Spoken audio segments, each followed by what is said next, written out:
Senate Banking Committee Chairman Christopher Dodd is scheduled to unveil the latest iteration of his financial regulatory reform bill today. Dodd caught off talks with Banking Committee Republicans last week, saying time was running out for getting a measure through Congress this year.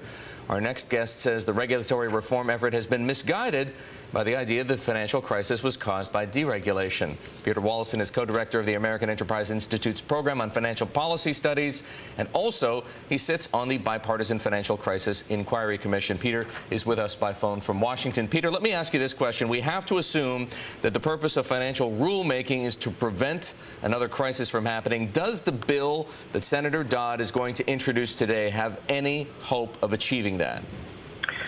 I think that's doubtful if it's actually adopted. What worries me more than anything else, I think, is that it might affirmatively do some harm. We don't have very much indication that there is actually any advantage from additional regulation. The banks have been heavily regulated, and they're in the most trouble. Okay, that sounds a bit like a theological debate as to whether or not we need more regulation or not. Let's assume for a moment, Peter, that we're going to get more regulation of some form. What form should it take, if not the form that Christopher Dodd proposes? Well, there are ways you can modify this bill so it's not as harmful. For example, the thing that has worried me all along is this question of resolution of failing financial institutions. It's easy to give the government the authority to take over these institutions, and if you do that, as soon as there is a problem at a large financial company, the government will step in and take it over.